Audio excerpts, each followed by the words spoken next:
Carta a los Romanos, y estamos hablando acerca de el mensaje número 6, que es la soberanía de Dios en la justificación. De eso vamos a hablar el día de hoy. Fíjese que una de las características más importantes de Dios es su soberanía. Dios es soberano.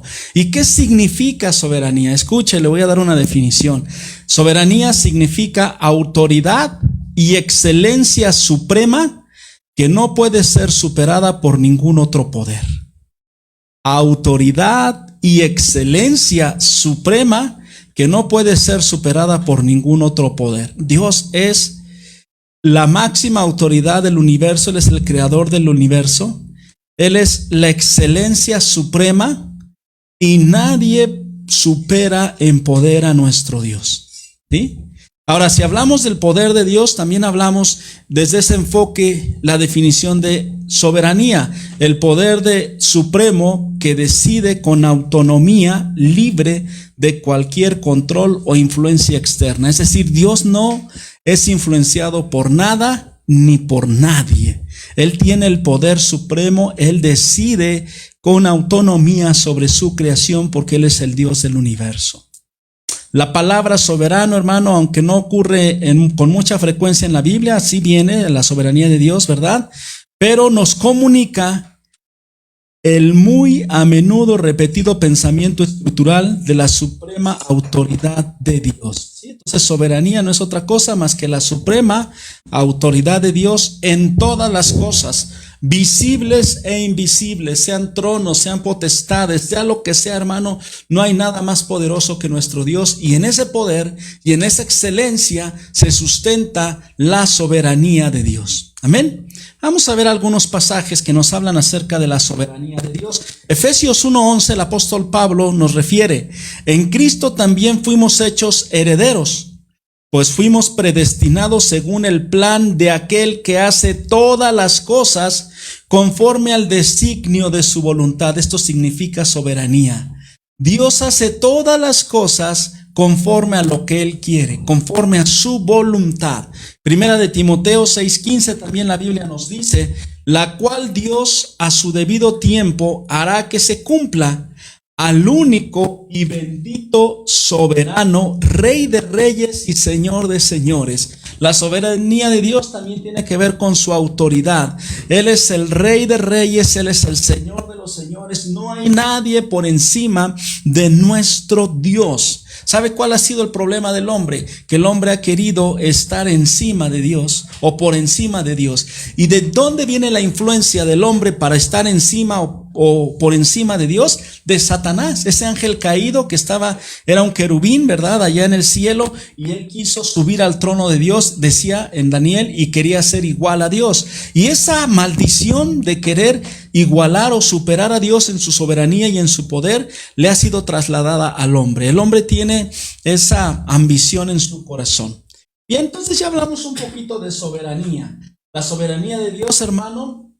Quiero hablarle de algunas cuestiones muy importantes que tú y yo tenemos que reflexionar sobre la soberanía de Dios. Uno, la soberanía de Dios no es analizable ni es cuestionable.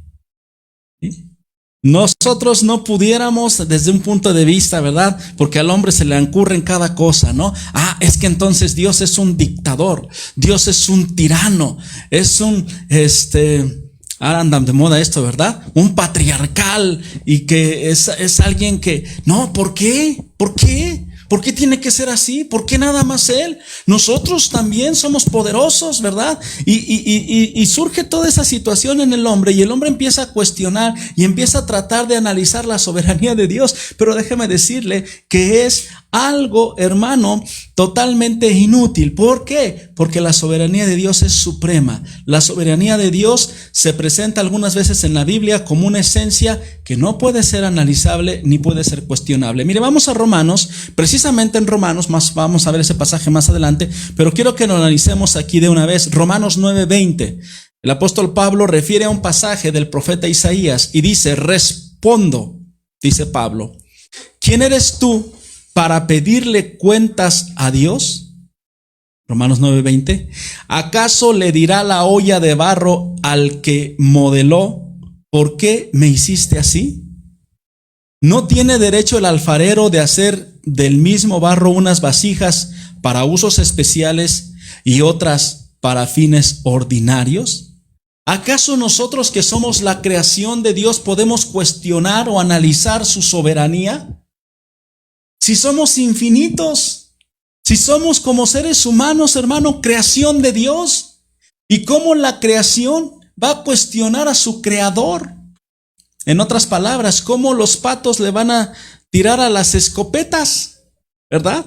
Dios es el hacedor del universo y nosotros no podemos cuestionar para nada su soberanía, ni mucho menos pedirle cuentas. Vamos a ver este pasaje y analizarlo en Isaías 45, verso 9, porque Pablo está haciendo referencia a este pasaje. Dice la palabra de Dios, Isaías 45, 9, ay del que contiende con su hacedor. Ay del que no es más que un tiesto entre los tiestos de la tierra. ¿Acaso el barro le reclama al alfarero? Fíjate en lo que haces. Tu vasija no tiene agarraderas. ¿Así nosotros reclamamos o cuestionamos a Dios? No podemos.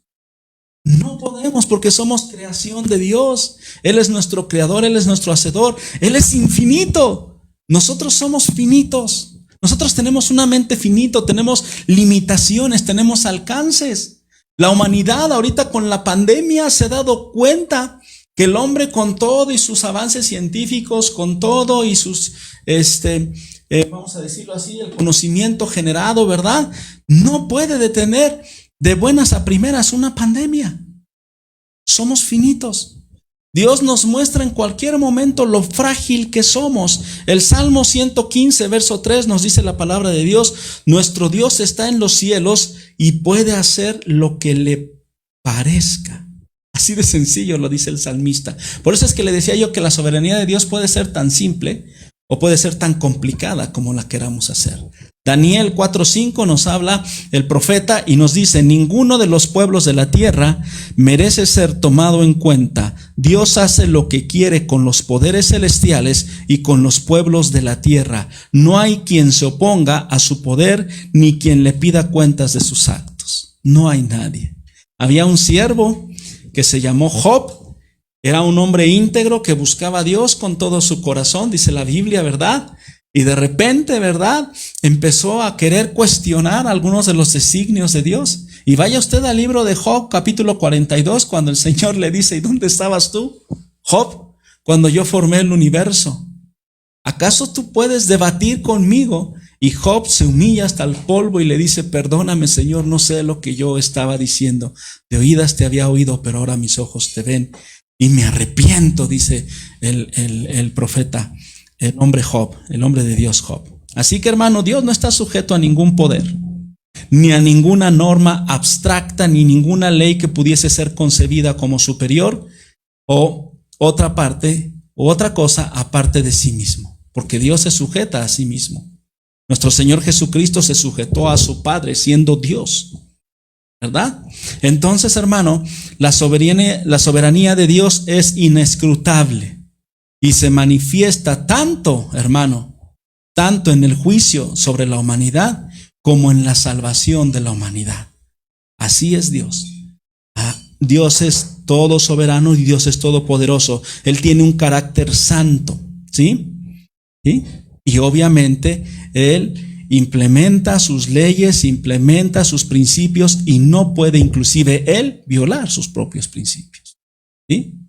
Porque, por ejemplo, mucha gente piensa acerca del castigo y del juicio. Al final del día, Dios, ¿verdad?, va a perdonar a todos. Yo no sé quién o qué idea tienen esas personas que dicen esa tontería. Dios no puede pasar por alto su propia palabra. Estaría violando su propia soberanía. Dios es soberano. Amén. Y en su soberanía ha determinado misericordiosamente darle al pueblo una salida para su juicio eterno. Una salvación. Amén. Entonces, ¿por qué hice toda esta introducción, hermano, de la soberanía de Dios? Déjame decirte que en los capítulos que vamos a ver hoy del libro de Romanos, el 9, el 10 y el 11, habla acerca de la soberanía de Dios en la justificación. Soberanamente Él diseñó y planteó un plan para justificarnos y librarnos de la ira venidera.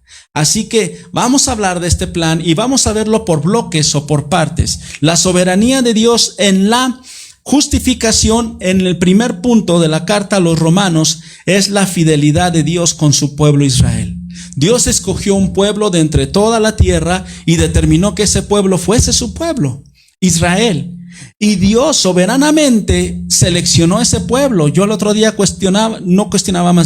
decía yo que podríamos nosotros cuestionar y decir, ¿por qué no México? ¿Por qué no Alemania? ¿Por qué no Hungría? ¿Por qué no Suecia? ¿Por qué no Francia? ¿Por qué Israel? Porque Dios es soberano y Él decidió que Israel fuese su pueblo. Así de sencillo.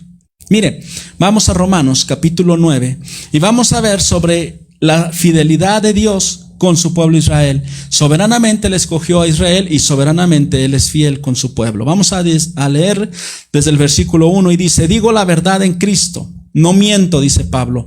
Mi conciencia me lo confirma en el Espíritu Santo. Me invade una gran tristeza y me embarga un continuo dolor. Desearía yo mismo ser maldecido y separado de Cristo por el bien de mis hermanos, los de mi propia raza, el pueblo de Israel.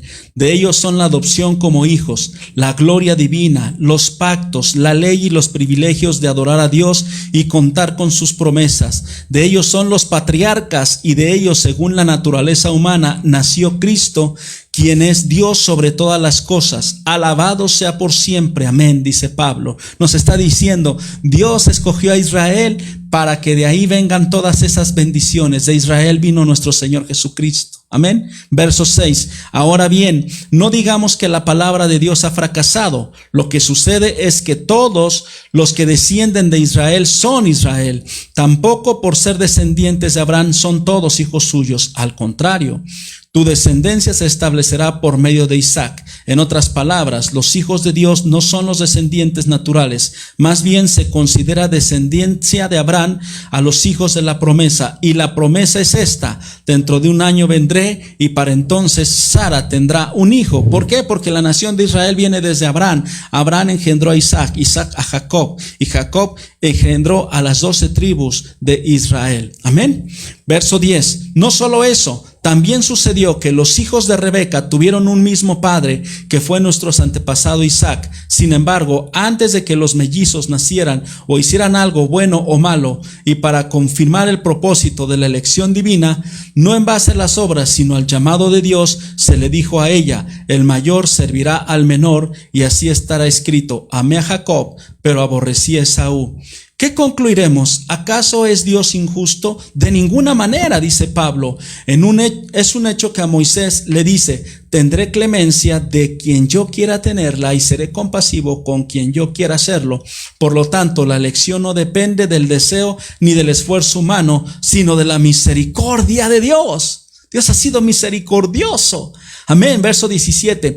Porque la Escritura le dice a Faraón: te he levantado precisamente para mostrar en ti mi poder y para que mi nombre sea proclamado por toda la tierra. Así que Dios tiene misericordia de quien Él quiere tenerla y endurece a quien Él quiere endurecer. Pero tú me dirás: entonces, ¿por qué todavía nos echa la culpa a Dios? ¿Quién puede oponerse a su voluntad?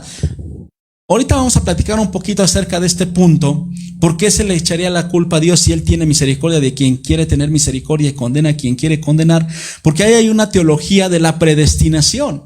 Hay algunos teólogos que han malentendido y malinterpretado esta teología y dicen que ya los designios de Dios son irrevocables, que aunque una persona proceda al arrepentimiento y se quiera salvar, no va a ser salva porque Dios la predestinó para condenación y a otros los predestinó para salvación. No es cierto, pero lo vamos a ver más adelante con detenimiento. Verso número 20. Respondo: ¿quién eres tú para pedirle cuentas a Dios? El pasaje que hablamos sobre la soberanía de Dios. ¿Acaso le dirá la olla de barro al que la modeló: ¿por qué me hiciste así? ¿No tiene derecho el alfarero de hacer del mismo barro unas vasijas para usos especiales y otras para fines ordinarios? ¿Y qué si Dios, queriendo mostrar su ira y dar a conocer su poder, soportó con mucha paciencia a los que eran objetos de su castigo y estaban destinados a la destrucción? ¿Qué si solo hizo para dar a conocer sus gloriosas riquezas a los que eran objeto de su misericordia y a quienes de antemano preparó para esa gloria? Esos somos nosotros, a quienes Dios llamó, no solo de entre los judíos, sino también de entre los gentiles. Así lo dice Dios en el libro de Oseas: llamaré mi pueblo a los que son mi pueblo, y llamaré mi amada a la que no es mi amada. Y ahorita vamos a ver por qué se malinterpreta esta situación de la predestinación. Vámonos al verso 26. Y sucederá que en el mismo lugar donde se les dijo, ustedes son mi pueblo, serán llamados hijos del Dios viviente. Isaías, por su parte, proclama respecto a Israel: aunque los israelitas sean tan numerosos como la arena del mar, solo el remanente será salvo, dice Isaías, porque plenamente y sin demora el Señor cumplirá su sentencia en la tierra. Así había dicho Isaías: si el Señor Todopoderoso no nos hubiera dejado descendientes, seríamos ya como Sodoma, nos pareceríamos a Gomorra. Bien, aquí nosotros estamos hablando única y exclusivamente del pueblo de Israel. Por eso a este primer punto yo le llamé, ¿verdad?, la fidelidad de Dios con Israel. Dios es soberano, Dios ha constituido un pueblo llamado Israel y Dios ha prometido salvar a Israel. Los ha predestinado para la salvación. ¿Por qué? Porque Él quiso. Y dice la Biblia que Él tocará sus corazones en aquel día cuando venga el Mesías por segunda vez y les rescate de la furia del anticristo y de las naciones que se levantarán contra la nación de Israel. ¿Sí? Pero estamos hablando aquí de la soberanía de Dios. Él ha tenido misericordia de ese pueblo porque Él quiso tener misericordia de ese pueblo. Pero también Él tiene misericordia de los gentiles y nos ha abierto la puerta para la salvación. Y ahorita vamos a ver unas cosas bien interesantes. Pero el primer principio que te quiero hablar aquí es el principio de la identificación. Pablo está intercediendo por su pueblo. Pablo se identifica con su pueblo porque Pablo amaba a su pueblo y tenía una gran tristeza de ver la actitud de su pueblo hacia Cristo, porque su pueblo había rechazado a Cristo y él tenía un continuo dolor. Inclusive él estaba dispuesto a someterse a la maldición de intercambiar, fíjese, su salvación por la salvación del pueblo de Israel. A ese nivel amaba a su pueblo. Así también como cuando Moisés, ¿se acuerda? En el desierto, ¿verdad? Se presentó delante de Dios porque Dios iba a aniquilar a su pueblo, ¿verdad? Y Moisés se levanta y se pone delante de él y le dice: mátame a mí, pero persevera a este pueblo, ¿verdad? Pero Dios en su soberanía ni mató a Moisés, ni tampoco le va a quitar su salvación al apóstol Pablo. Dios en su soberanía salvará a su pueblo Israel. Nada más que ahí, ¿verdad?, Pablo estaba triste. ¿Por qué? Porque veía la indiferencia del pueblo de Israel hacia su Mesías, hacia su Jesucristo, hacia su Señor, hacia su Salvador, ¿verdad? No lo aceptaron. Como dice el apóstol Juan: a los suyos vino y los suyos no le recibieron, le rechazaron, ¿verdad? Número 2, los privilegios de la nación judía. Ellos fueron adoptados como el pueblo de Dios. Ellos veían la gloria de Dios. Ellos fueron sometidos a los pactos de Dios. Ellos promulgaron la ley de Dios. Ellos tenían las promesas de Dios. Ellos engendraron, de ahí salieron los patriarcas, y de ahí la bendición más hermosa y más gloriosa: vino nuestro Señor y Salvador Jesucristo. Nació del linaje de David, del pueblo de Israel. Toda una gama de promesas que Dios hizo sobre Israel y se las cumplió al pie de la letra. ¿Por qué? Porque Él es soberano. Era un pueblo rebelde, lo podemos ver en el Antiguo Testamento. Era un pueblo murmurador, era un pueblo inconforme, era un pueblo quejoso. Sin embargo, Dios los ama y Él soberanamente los va a salvar. Amén. Soberanamente. Hay una escena en la película del Refugio Secreto. Les recomiendo mucho esa película.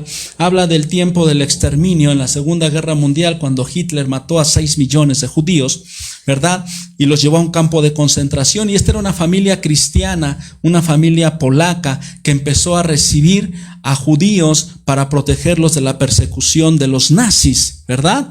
Y los tenían ahí en su refugio, pero ellos pedían que los judíos ayudaran en los menesteres del hogar, ayudaran a limpiar, ayudaran a lavar los trastes.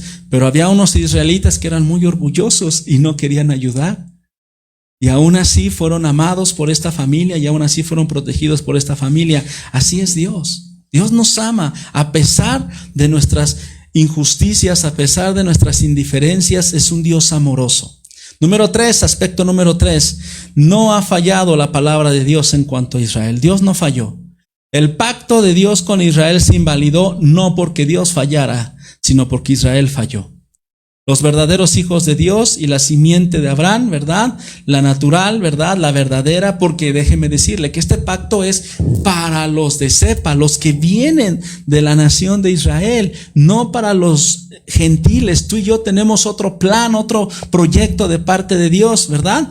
Entonces, sin embargo, Dios siempre se ha guardado un remanente dentro de sus propósitos. Aún ahorita dentro del indiferente pueblo de Israel hay un remanente que está buscando a Cristo, que está encontrándose con Cristo. Se les llama los judíos mesiánicos porque han creído en Jesucristo y han entregado su vida a Jesucristo. Entonces el Señor siempre tiene un remanente. En su soberanía Dios, ¿verdad?, no permite que todo el pueblo se corrompe, ¿sí? Entonces, hermanos, siempre hay esta situación. Número 4, ¿hay injusticia en Dios?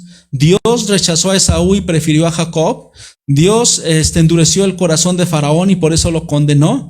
No, hermano, simple y sencillamente Dios es el alfarero y Él conoce el corazón del hombre. ¿Sabe cuál es la respuesta para la teología? Y aquí voy a abrir ese paréntesis. Para la teología de la predestinación, ¿sí?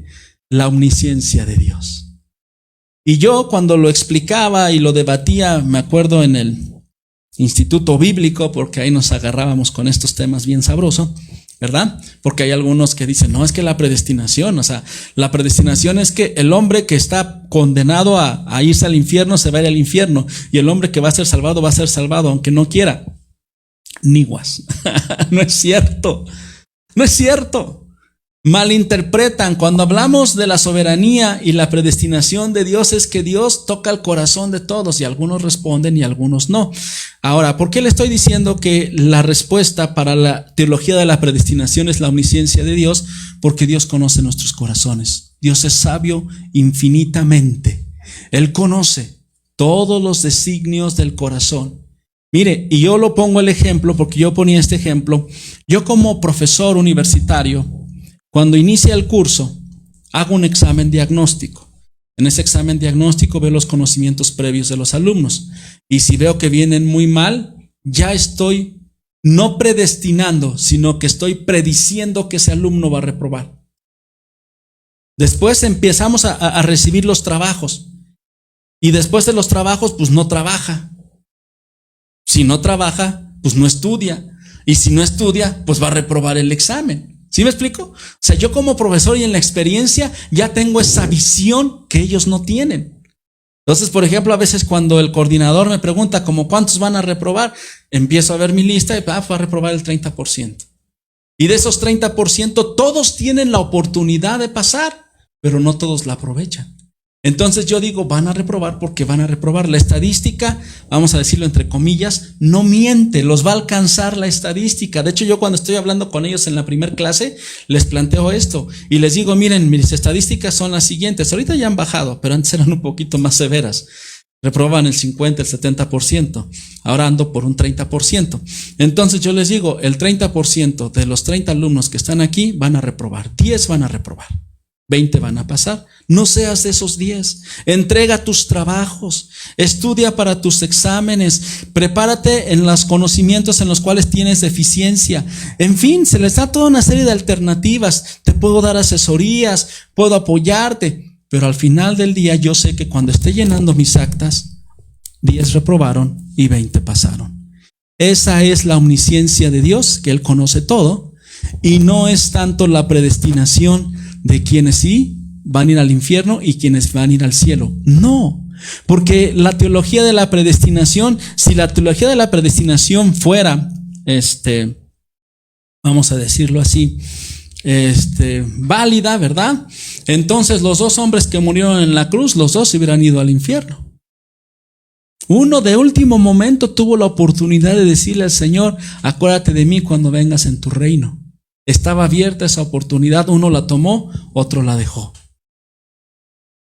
¿Sí? La mujer sirofenicia se acercó a Jesús y Jesús le dijo, no me has dado, ¿verdad? Darle bendiciones sino al pueblo de Israel, a quien fue enviado. ¿Y qué le dice esta mujer?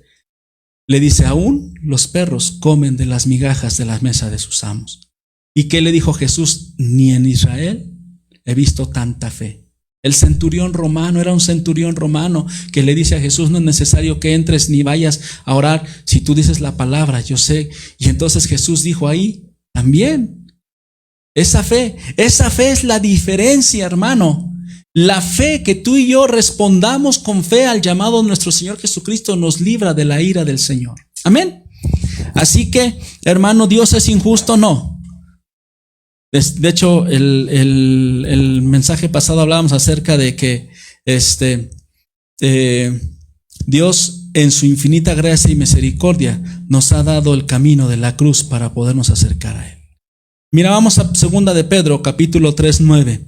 Dios no es injusto y no ha predestinado quién se va al infierno ni quién va al cielo. Él en su inocencia sabe cuál es el corazón rebelde que no quiere volverse a Él. 2 de Pedro 3:9 dice, el Señor no retarda su promesa, según algunos la tienen por tardanza, sino que es paciente para con nosotros, por eso no ha venido, no queriendo que ninguno perezca, sino que todos procedan al arrepentimiento. Dios no quiere que ninguno perezca y Él nos puede obligar a todos a ser salvos, a arrepentirnos, porque Él es Dios. Pero también Él nos ha dado el libre albedrío para que tú y yo decidamos si le aceptamos o no le aceptamos en nuestro corazón. Esa es la soberanía de Dios. ¿Sí? Entonces no confundamos la teología de la predestinación y no por eso digamos, porque esa teología de la predestinación, ¿verdad? La ha usado Satanás. ¿Para qué? Por ejemplo, los salvos dicen, yo ya fui salvo, yo ya declaré que Jesús es mi Señor y ahora sí le puedo dar rienda ¿a quién? A la carne. Al fin ya soy salvo, ¿verdad? Pero la Biblia dice, ¿verdad? Que el que perseverare hasta el fin, este será salvo. ¿Sí? Entonces ahí está malentendiendo. El otro, no, pues yo ya aunque me acerque a Dios, yo fui predestinado para el infierno, aunque le pida perdón a Dios. No, todos tenemos la misma oportunidad. Amén. Punto número 2. Entonces esa es, en el capítulo número 9, los primeros versículos vimos lo que es la soberanía de Dios en cuanto al pueblo de Israel. Dios es fiel a las promesas con su pueblo Israel y Él soberanamente los ha escogido. Punto número 2, los gentiles estamos incluidos en sus propósitos. Por aquellos que dicen, no, pues eso, Dios es soberano y va a salvar a Israel. Fíjese, ese es otro engaño, esa es otra mentira. Muchos hoy, sobre todo los judaizantes, dicen, es que el único que va a ser salvo es Israel y por eso nosotros nos tenemos que volver al judaísmo. No, en ninguna manera. Nosotros somos gentiles y tenemos nuestra camino, nuestra puerta que Dios nos abrió. Vámonos a Romanos 9:30. Los gentiles estamos incluidos en sus propósitos. Punto número 2. Dice Romanos 9:30. ¿Qué concluiremos? Dice Pablo, después de hablar del pueblo de Israel. Pues que los gentiles que no buscaban la justicia la han alcanzado. Me refiero a la justicia que es por la fe. En cambio, Israel, que iba en busca de una ley que le diera justicia, no alcanzó esa justicia, y eso lo abundamos bien en el mensaje pasado. Estamos bajo la gracia y no bajo la ley. Israel vive bajo la ley queriendo alcanzar la justicia de Dios, no la alcanzará. Los judaizantes viven bajo la ley queriendo alcanzar la justicia de Dios, no la alcanzarán. Verso 31. En cambio, Israel, que iba en busca de una ley que le diera justicia, no ha alcanzado esa justicia. 32. ¿Por qué no? Porque no la buscaron mediante la fe, sino mediante las obras, como si fuera posible alcanzarla así. No puede ser posible. Judaizante, no puedes alcanzar la justificación por medio de la observación de la ley. Por eso tropezaron, dice aquí Pablo en el 32, con la piedra de tropiezo. Como está escrito, miren que pongo en Sión una piedra de tropiezo y una roca que hace caer. Pero el que confíe en Él no será defraudado. ¿A quién se refiere? A Jesucristo. Su piedra de tropiezo de los judíos fue Jesucristo. No lo recibieron. Él era su Mesías. Tenían que creerle, tenían que seguirle, tenían que amarle y lo rechazaron. Y en un sentido físico, en un sentido legal, ellos llevaron a Jesús a la cruz del Calvario. Acuérdese que los sacerdotes fueron los que presionaron a Poncio Pilato para que Jesús fuese sacrificado. Entonces, con esto, ¿qué deducimos? Que los gentiles, hermano, estamos en su plan prediseñado. Los pueblos fuera de Israel no estaban buscando a Dios, estaban buscando a otros dioses. Por ejemplo, las culturas mesoamericanas, ¿verdad? Estaban buscando que al dios de la luna, que al dios del sol, que a Huitzilopochtli, las orientales, ¿verdad? Buscando en Mahoma, las de Medio Oriente, ¿verdad? Los chinos buscando en Buda, en fin, cada quien buscando a Dios por todos lados, por medio de su religión. Pero nos fue presentado nuestro Señor Jesucristo, que es el Dios verdadero, y sin estarlo buscando nosotros, a través de nuestra cultura y de nuestra religión lo encontramos. Amén. ¿Por qué? Porque Dios tenía un plan para los gentiles. Los gentiles entramos por gracia mediante la fe. Es por gracia y es mediante la fe. Es por gracia y mediante la fe que el pueblo de Israel será salvo. No es porque cumplan la ley de Moisés, nunca la podrán cumplir. Reitero a los judaizantes. Dios lleva a cabo su voluntad preestableciendo límites en la vida del hombre y al mismo tiempo respeta su libre albedrío. Él respeta nuestra decisión. Así que hay un balance entre la soberanía de Dios, ojo, y el libre albedrío del ser humano. Acabamos de leer en 2 de Pedro que Dios quiere que todos se arrepientan, que ninguno se pierda. Pero por otro lado, también Dios respeta nuestro libre albedrío y nuestra libre decisión. Amén. Entonces, hermano, los gentiles también estamos incluidos en el propósito de Dios. Amén. Hay un plan tanto para los judíos como para los gentiles. Número 3, hermano. Punto número 3. La palabra del evangelio, por lo tanto, ¿qué concluimos? Que es para todos. Seamos israelitas, no lo somos. Pero somos gentiles y también tenemos acceso a la salvación y a la gracia de nuestro Señor Jesucristo.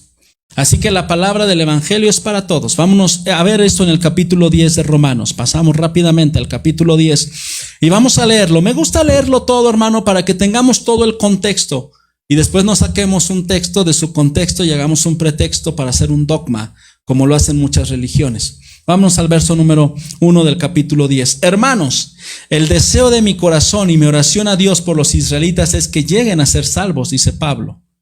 Puedo declarar en favor de ellos que muestran celo por Dios, pero su celo no se basa en el conocimiento, no conociendo la justicia que proviene de Dios y procurando establecer la suya propia, no se sometieron a la justicia de Dios. De hecho, Cristo es el fin de la ley para que todo el que cree reciba la justicia. Así describe Moisés la justicia que se basa en la ley. Quien practique estas cosas vivirá por ellas. ¿Quién las cumplió? Jesucristo.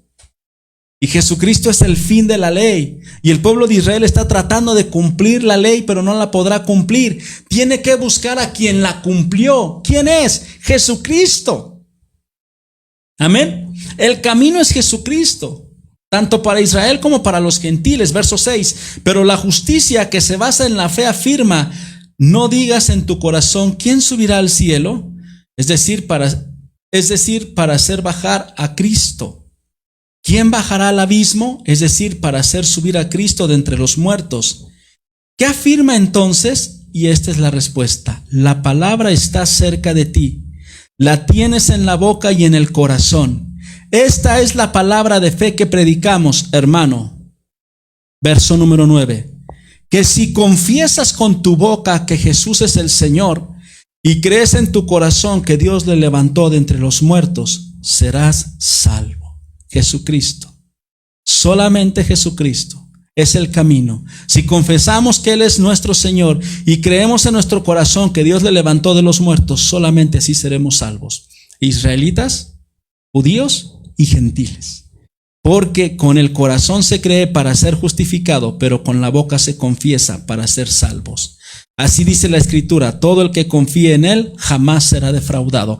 El camino es Jesucristo. Amén. ¿Cuál es el problema del judaísmo? ¿Y por qué estoy predicando tanto en contra de los judaizantes? Porque los judaizantes están apartando a los cristianos de Cristo. ¿Sí? Verso número 12, capítulo 10. No hay diferencia. Aleluya.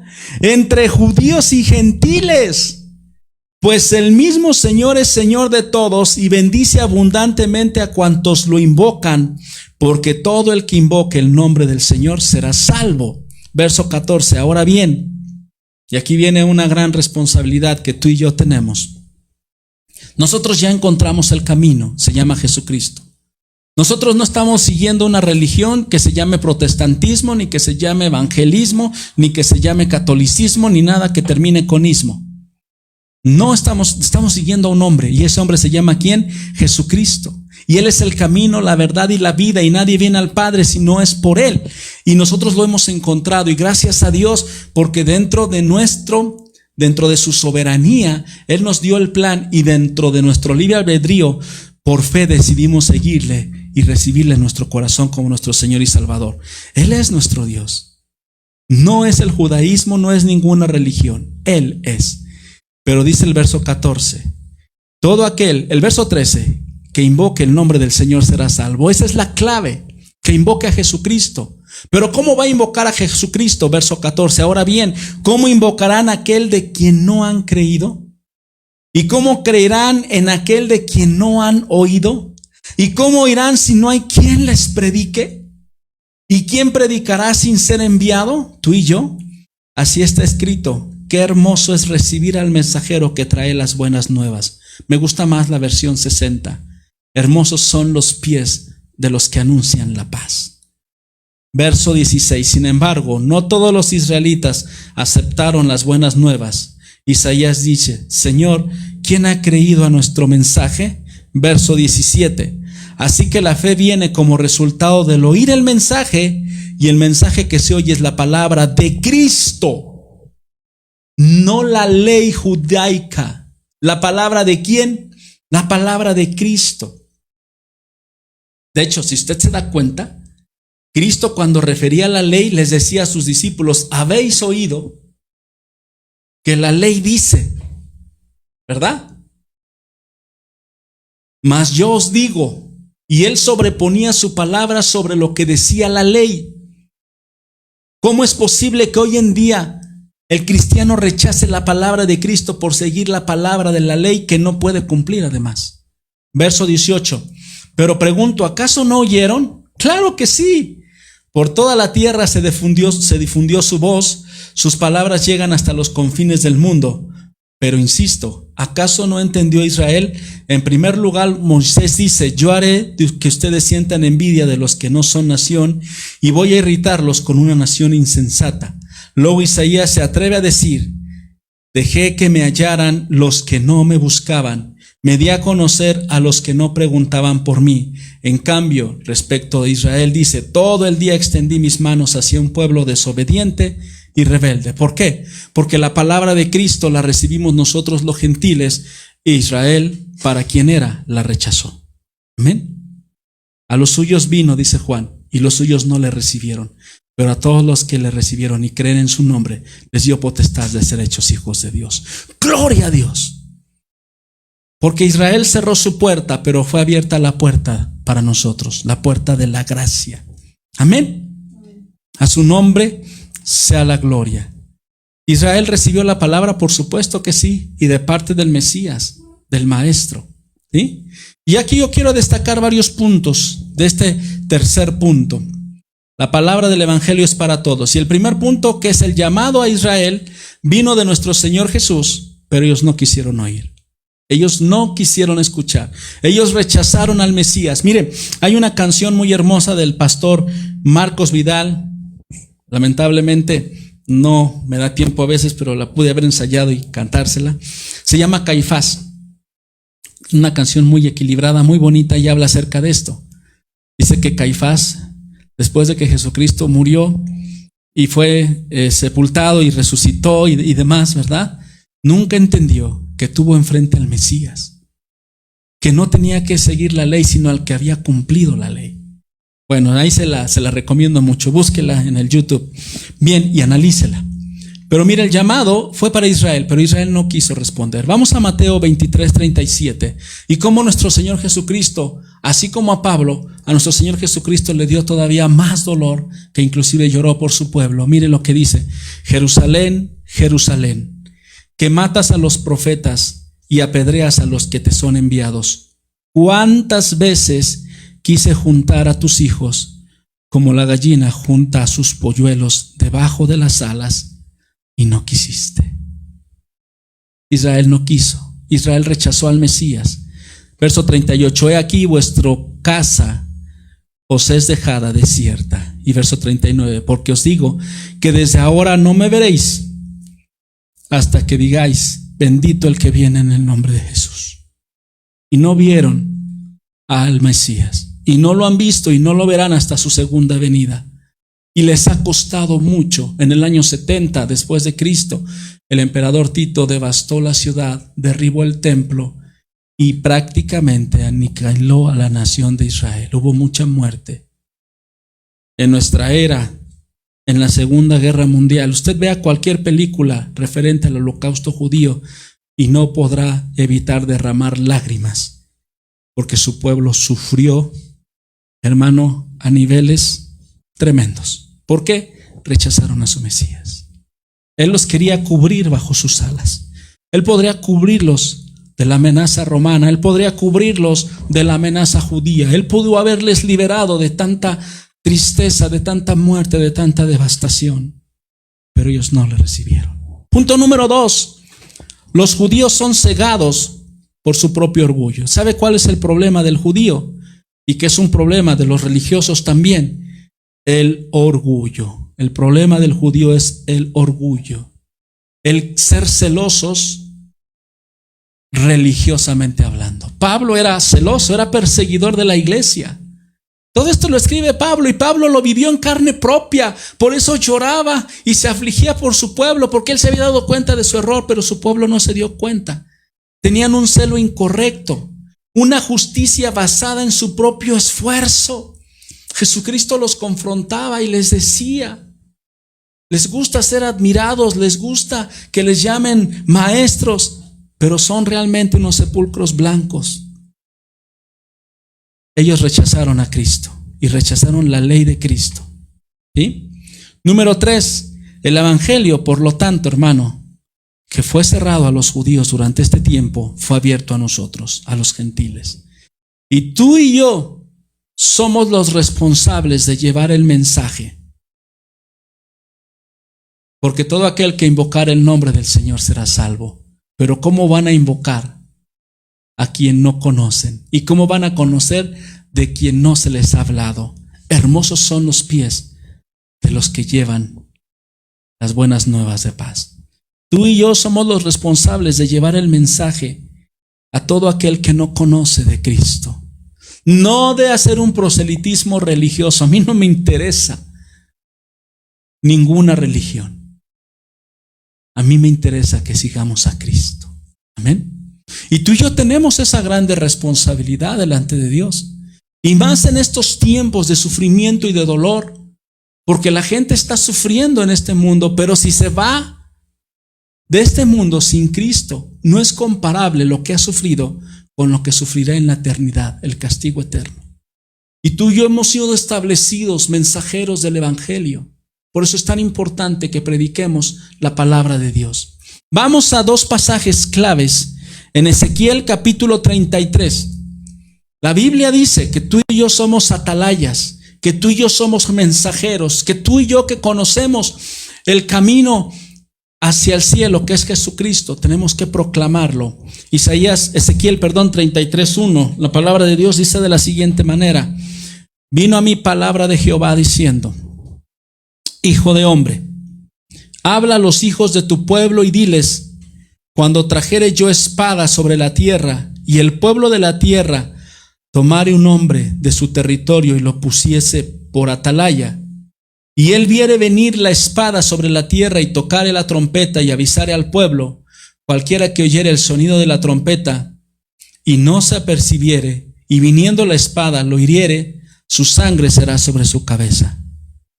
Verso 5, el sonido de la trompeta oyó, y no se apercibió, su sangre será sobre él, mas el que se apercibiere librará su vida. Verso 6. Pero si el atalaya viera venir la espada y no tocare la trompeta, y el pueblo no se apercibiere, y viniendo la espada hiriere de él alguno, este fue tomado por causa de su pecado, pero demandaré su sangre de mano del atalaya. ¿Por qué? Porque no avisó. Y tú y yo hemos sido puestos por atalaya. Y tú y yo estamos viviendo en un tiempo durante el cual la espada de Dios, el juicio de Dios, se está desatando en esta tierra. Este principio de dolores, esta pandemia no es otra cosa más que la espada de la mortandad. Y tú y yo como atalayas tenemos que hablar, especialmente en este tiempo que está desatada esa espada. Ahora vámonos a la segunda parte. También está ahí en Ezequiel 33, pero en el verso 7. A ti pues, hijo de hombre, le dice, te he puesto por atalaya a la casa de Israel, y oirás la palabra de mi boca y los amonestarás de mi parte. ¿De parte de quién? De parte de Dios. No es ni tú ni yo, sino que es de parte de Dios. Cuando yo dijere al impío, impío, de cierto morirás, si tú no le hablares para que se guarde el impío de su camino, el impío morirá por su pecado, pero su sangre yo la demandaré de tu mano. Y si tú avisares al impío de su camino para que se aparte de él, y él no se apartare de su camino, él morirá por su pecado, pero tú libraste tu vida. A ti y a mí nos es demandado en medio de este tiempo violento ser atalayas y hablarle al impío y decirle, de cierto morirás. Ponte a cuentas con Dios. Busca a Dios. Prepárate para el encuentro con Dios. Arrepiéntete de tus pecados, confiésalos y empieza a buscar a Dios a través de su palabra y sé guiado por su Espíritu Santo. Si te respondiese como la mayoría responde, no, yo ya tengo mi religión. No, a mí no me molestes, yo soy ateo. No, yo no soy mojigato ni soy de esos golpeadores de pecho. No. Morirá y será juzgado y su sangre será demandada de él, mas no de ti. Pero si tú y yo nos quedamos callados, calladitos, no nos vemos más bonitos en cuanto al evangelio. Calladitos, nos vemos insensibles. Así que tú y yo tenemos el gran privilegio y la grande responsabilidad de predicar el evangelio de Cristo. Número 5. El rechazo de Israel, hermano, no es definitivo. Dios tocará sus corazones en el momento en que Él lo determine. Vamos a Romanos capítulo 11 y nos habla acerca del remanente de Israel. Por lo tanto, pregunto, dice Pablo, ¿acaso rechazó Dios a su pueblo? De ninguna manera. Yo mismo soy israelita, descendiente de Abraham, de la tribu de Benjamín. Pablo era tremendo israelita. Verso 2.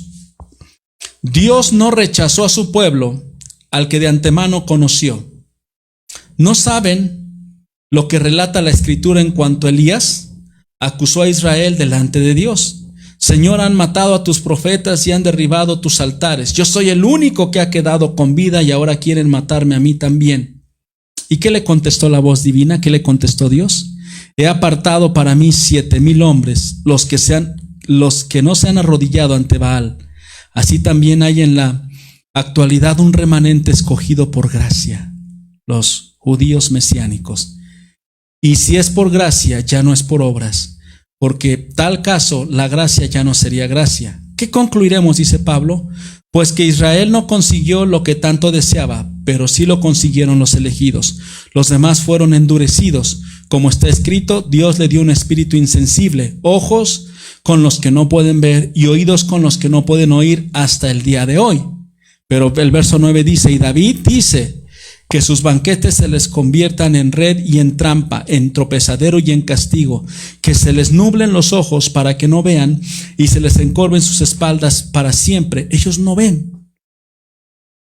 Pero vamos a ver lo que dice el verso 11. Ahora pregunto, ¿acaso tropezarán para no volver a levantarse? ¿Quedarán en ese estado total de indiferencia para con el Mesías, para con Dios, de ninguna manera.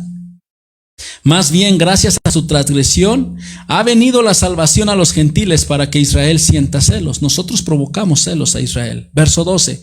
Pero si su transgresión ha enriquecido al mundo, es decir, si su fracaso ha enriquecido a los gentiles, ¿cuánto mayor será la riqueza de su plena restauración producirá?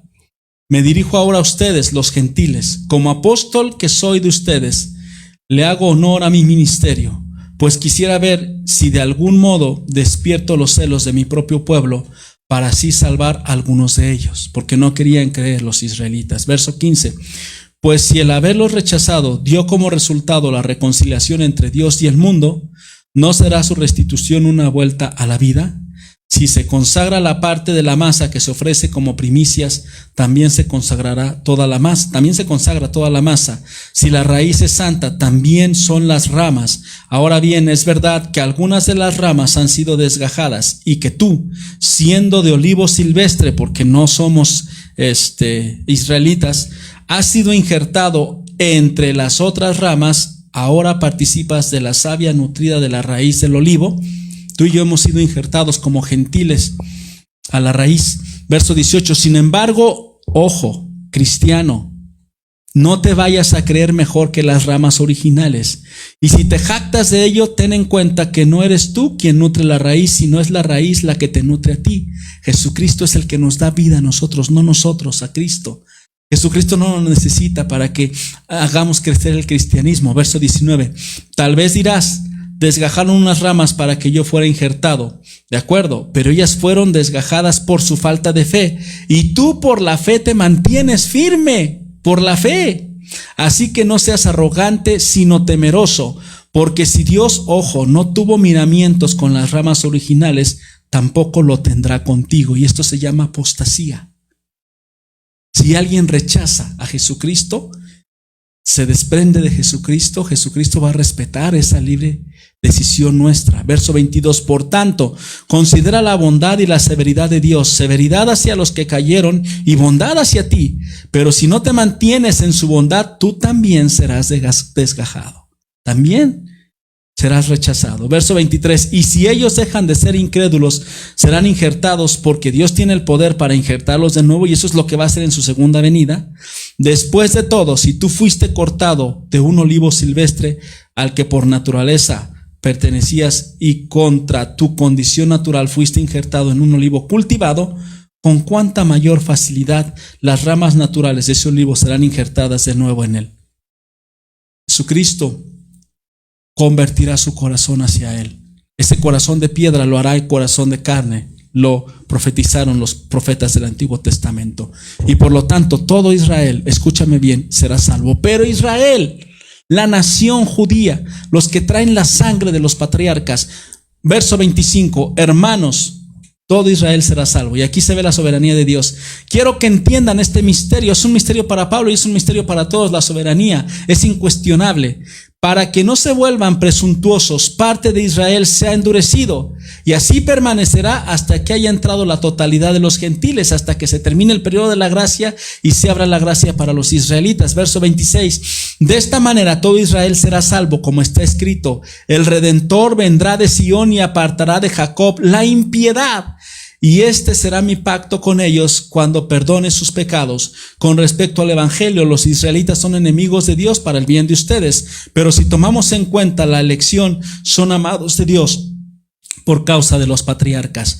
Porque las dádivas de Dios son irrevocables. Esta es una promesa que viene desde Abraham, desde Isaac, desde Jacob, como lo es también su llamamiento. Son irrevocables. Si Dios ha prometido algo, Él no lo va a retirar. Verso 30. De hecho, en otro tiempo ustedes fueron desobedientes a Dios, pero ahora por la desobediencia de los israelitas han sido objetos de su misericordia. Gloria a Dios, se abrió la puerta para nosotros. Asimismo, estos que han desobedecido recibirán misericordia ahora como resultado de la misericordia de Dios hacia ustedes. En fin, Dios ha sujetado a todos a la desobediencia con el fin de tener misericordia de todos. ¿Qué concluyo con esto, hermano? Que Dios no ha abandonado a Israel y que lo salvará, y todo Israel será salvo. La exclusión de Israel no es total, es parcial, es por este tiempo. Por este tiempo solo queda el remanente escogido que no ha rechazado a Jesús, los judíos mesiánicos. Los demás están endurecidos, una parte de Israel está endurecida, pero no será para siempre. Serán rescatados, ¿sí? ¿Por qué? Por la soberanía de Dios. Amén. Serán restaurados y serán reinjertados como ramas originales. Tú y yo hemos sido injertados a la savia que es nuestro Señor Jesucristo. Amén. Y nosotros, hermanos, seremos alcanzados. Hemos sido alcanzados por el rechazo que Israel tuvo acerca de Dios. Termino mi mensaje con la doxología que está ahí en Romanos capítulo 11. Mire qué hermosa doxología. Romanos 11:33. Qué profundas son las riquezas de la sabiduría y del conocimiento de Dios. Qué indescifrables sus juicios e impenetrables sus caminos. Verso 34. ¿Quién ha conocido la mente del Señor o quién ha sido su consejero? Nadie. ¿Quién le ha dado primero a Dios para que luego Dios le pague? Nadie. Porque todas las cosas proceden de Él y existen por Él y para Él. A Él sea la gloria por siempre. Amén. Termina diciendo esto Pablo para que no nos empecemos a cuestionar por qué los israelitas van a ser salvos y por qué no los mexicanos. Su libre albedrío. Nos dio a nosotros un libre albedrío. A todos nos dio la oportunidad de ser salvos. Y Él quiere que todos seamos salvos. Pero su soberanía se combina con el libre albedrío que nos dio. Y en su soberanía decidió darnos libre albedrío. Doxología, hermano, del griego, gloria y logía, que es una fórmula de alabanza a la divinidad, especialmente a la Trinidad, ¿verdad? La riqueza de su sabiduría, los insondables que son sus juicios, no se pueden investigar. Inescrutables sus caminos, no se pueden saber ni averiguar. La mente de Dios es superior y no requiere consejo de nadie. En pocas palabras, todo es Él, todo es por Él y todo es para Él. Amén. Concluyo mi mensaje diciéndote que la soberanía de Dios en la justificación se manifiesta en la fidelidad de Dios hacia con Israel. Dios ha sido fiel en su pacto con Israel y lo será hasta el final de los días. Los gentiles estamos incluidos en sus propósitos por la soberanía de Dios. 3, la palabra del evangelio es para todos. Y lo más importante es que tú y yo tenemos que llevarla a quien no la conoce. Y el rechazo de Israel no será definitivo. Amén.